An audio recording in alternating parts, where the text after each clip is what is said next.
What's going on, guys? The Grizzly Bear here.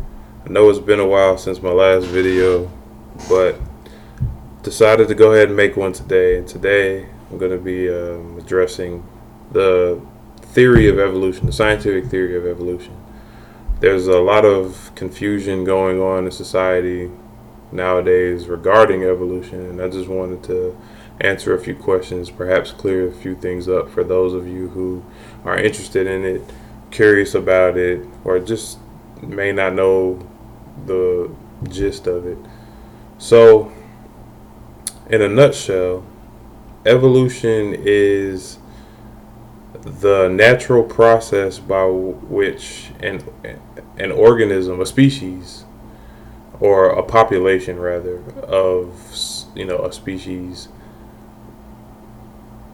adapts to changes over time in its environment. And I say changes over time because it takes a long time. There's a process called natural selection in which certain traits are selected for by nature. And what I mean by that is, say you have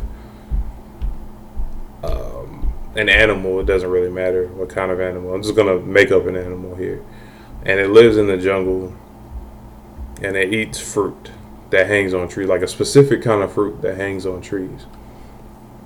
And it gets by okay, but it takes a long time. It takes a lot of hard work to get to the fruit.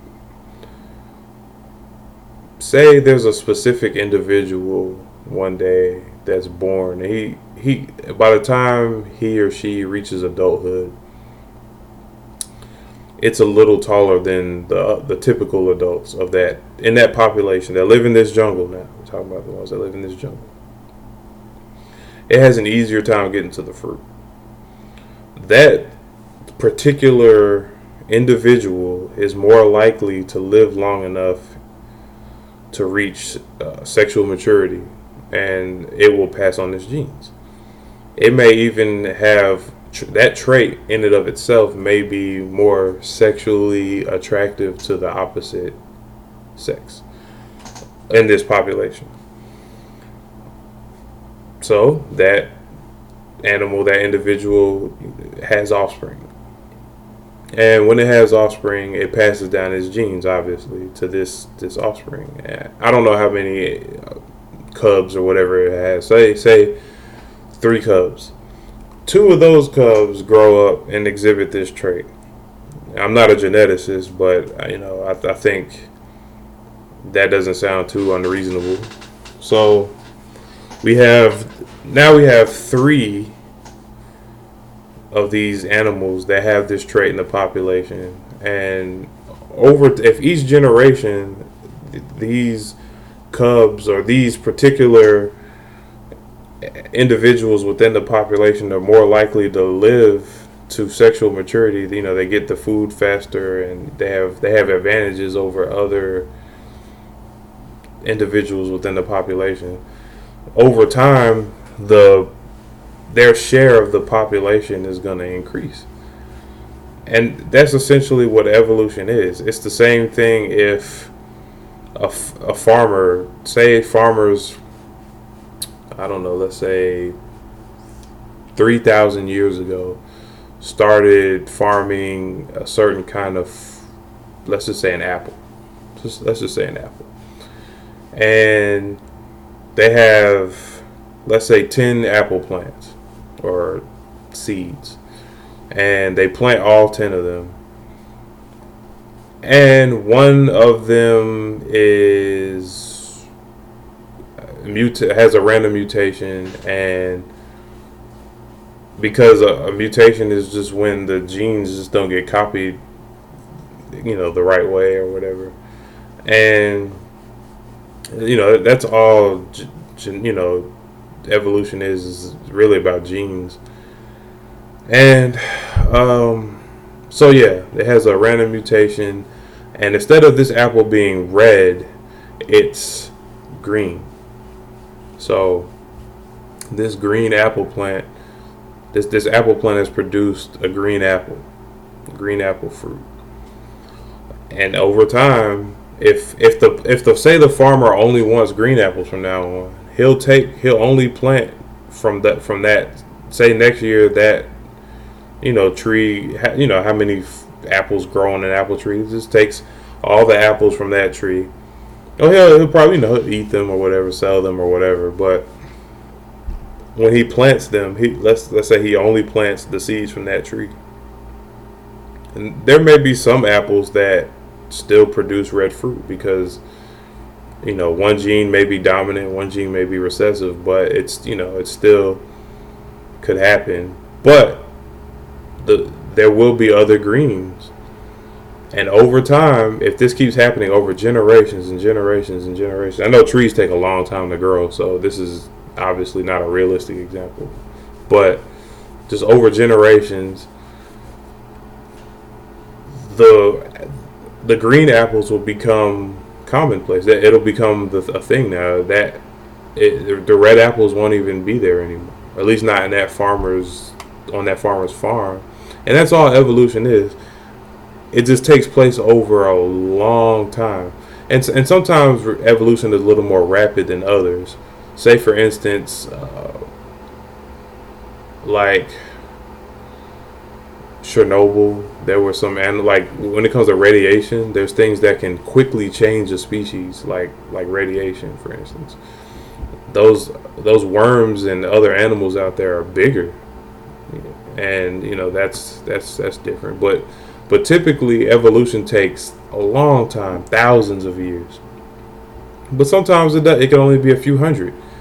About 200 years ago, there weren't nearly as many species of dogs as there are now.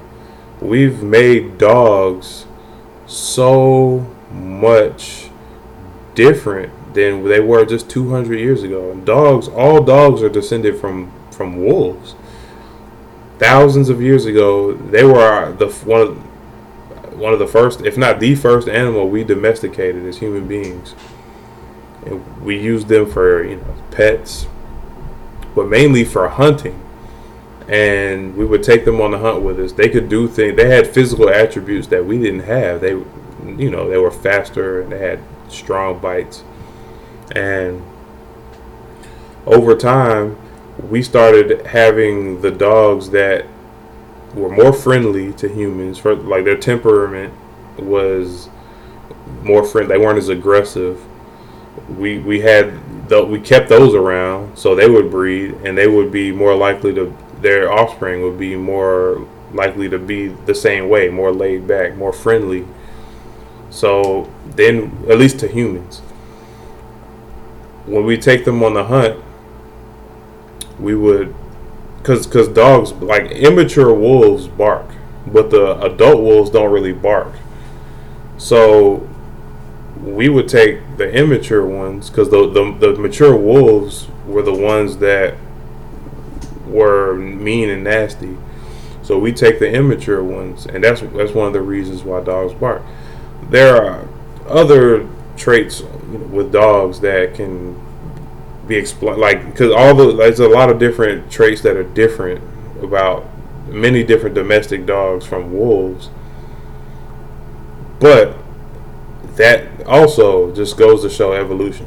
The reason why you have to get a flu shot every year, or why there's new strains of viruses, is because bacteria, they're also living things, and they also evolve. They want to be able to infect. Essentially, they need hosts, and they have to find a way to infect hosts. So I'm not going to really make this a religious debate or a religious video. I'm not going to bring religion into it. But that's essentially what evolution is in a nutshell. It's when a certain population in a species becomes better suited to its environment over time. Or, it's also possible that the species will just die out. So say, for instance, all people on Earth, let's say there was some kind of apocalypse or something, or Armageddon, and there were 100 people left, 1,000 people left, and we found a way to get them all on this spaceship and we had another planet that we were going to go to or something like that. Say the spacecraft exploded or something while we were in deep space, or maybe it hit an asteroid and it ripped open and depressurized, and everybody got sucked into the vacuum of space. We would all die. That's not something that we'd be able to adapt to. Like natural selection would not be able to fix that, because human beings can't live in the vacuum. Like, we haven't evolved the capability to live in the vacuum of space. There's some microbial life that have been shown to do that. There's, I believe, some bacteria that have been living outside the space station for years now. I thought that was pretty interesting. Scientists are finding signs of life, or looking for signs of life, on asteroids and other planets and stuff where there's no atmosphere. So, with all that being said, just wanted to perhaps clear up some of this confusion for you guys who may not have the time, or maybe may have not looked up evolution. Perhaps you were told something different about it. And I know a lot of people talk about, or are wondering about, how does evolution explain the existence of human beings, Homo sapiens sapiens. And I guess I can answer that quickly before I go. I don't want this video to be too long, but human beings, because the misconception is that human beings and monkeys, well, they're actually apes. We're apes. Human beings are primates, but there's two main kinds of primates. You have like monkeys and you have apes. I believe the major difference between them is that apes don't have tails. And the misconception is that we evolved from monkeys, or apes. Some people will say apes, like gorillas, chimpanzees, or orangutans, baboons, stuff like that. But evolution, as it pertains to human beings, never says anything like that. Human beings, Homo sapiens sapiens, us, we evolved from a common ancestor, an ancestor that we share with the rest of the great apes. That's what it is. There was some ancestor that we all had, some species that we all evolved from, and then there were differences with us depending on the environment at the time, which created all these different kinds of apes and monkeys and whatnot. Primates in general, we're all cousins. So with chimpanzees, I believe we share 95% of our DNA with them. Our DNA sequences are strikingly similar. How can you explain that if it's so, if there's no evolution there? It's a gradual change over time, and as populations diverge from place to place, then the populations are going to look different. That's one of the reasons why people in Africa are near the equator are dark, and generally speaking, like the people who were naturally there, and people who had been in Europe for a while were Caucasian, white, pale skin, because they had time to evolve to their environment. We see this stuff all the time, and I think that people just don't grip the concepts because of usually the immense amount of time it takes for evolution to take hold, to really have any kind of tangible, noticeable change. So that's my video on evolution for today. If you guys like this video, be sure to hit the like button, subscribe to my channel please, and also let me know that you guys enjoy my content. You'll be able to get all the updates on my content for the future. As always, the Grizzly, over and out.